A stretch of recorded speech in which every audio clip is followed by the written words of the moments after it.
সম্মানিত আশিকি রসুলের উপর এবং হোসাইনি মুসলমানদের উপর আমার সালাম। আসসালামু আলাইকুম আরহামাতুল্লাহি ওয়া বারাকাতুহু। আমাদের চলার পথে ভুল তো হতেই পারে, আর ভুল করেই থাকি সাধারণত, কিন্তু অহরহ আমরা তওবা করি। সেই তওবা কি আল্লাহর দরবারে কবুল হয়?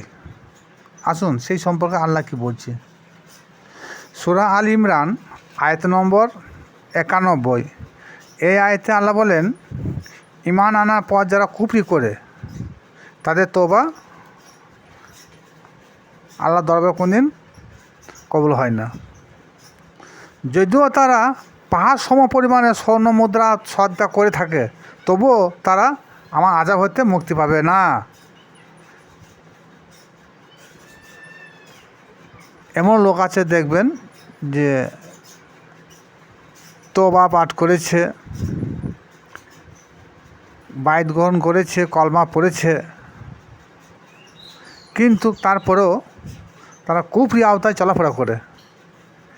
সেই ব্যক্তির জন্যে আল্লাহ বলেন যে এদের মৃত্যুর আগে কোনো তওবা আমার দরবারে গৃহীত হবে না। কিন্তু এই নয় যে কারো তওবা কবুল হবে না। যারা কুফর বা কাফের, এরপরে সূরা তওবা আয়াত নম্বর 104। এই আয়াতে আল্লাহ পাক রব্বুল আলামিন বলেন, বান্দাদের তওবা আমি কবুল করি যাকাত ও সদকার বিনিময়ে। যারা নিজেকে পবিত্র করেছে তাদের তওবা আমি কবুল করি। এমন কিছু লোক আছে যে তারা নিজেকে জাকাতের বিনিময়ে, সদকার বিনিময়ে পবিত্র করেছে, তাদের তওবা আমি দূরত্ব কবুল করি।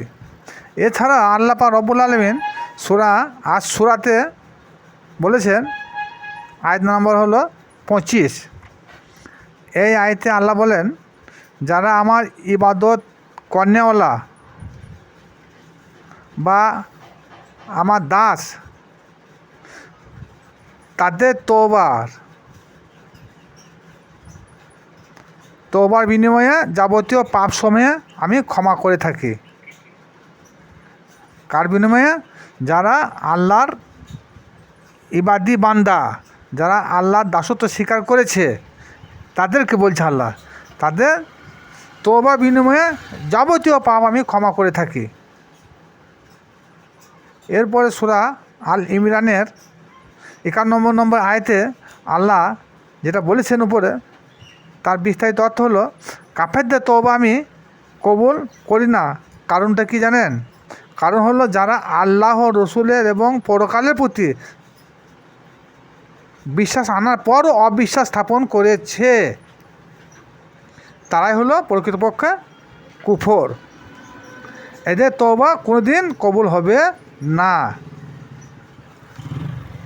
কিন্তু যারা জাকাত ও সদকার বিনিময়ে নিজেকে পবিত্র করেছে, তাদের তওবা আল্লাহ রব্বুল আলামিন দূরত্ব কবুল করেন।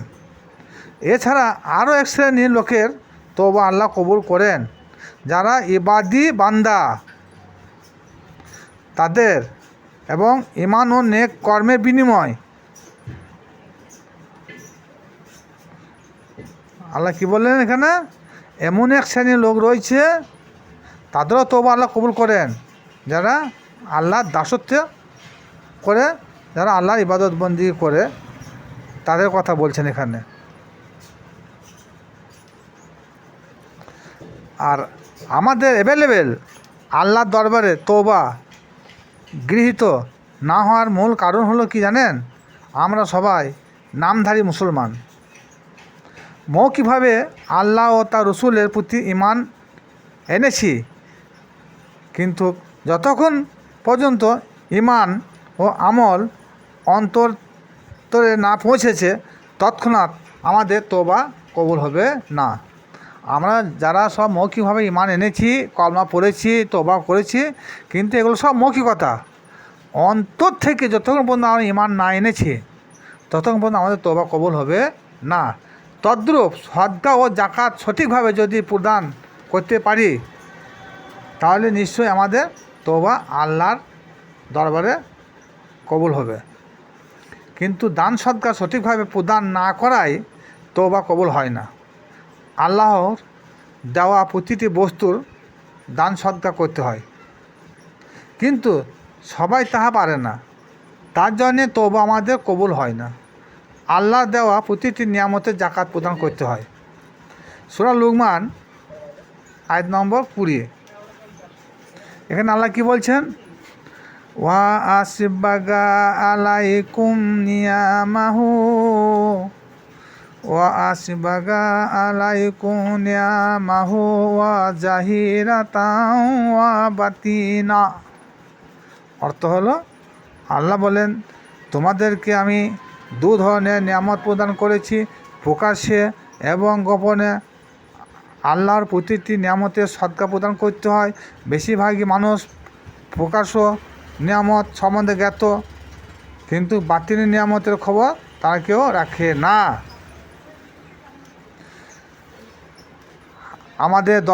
আমাদের প্রত্যেকটি মানুষের যদি আল্লাহর কাছে যদি তওবা কবুল করতে চান কেউ, তাহলে সঠিকভাবে আল্লাহর ইবাদত বন্দেগী করতে হবে, জাকাত সদকা ঠিকমতো করতে হবে, এবং প্রকাশ্য জাকাত আলাদা আর অপ্রকাশ্য দান সদকা বা জাকাত আলাদা।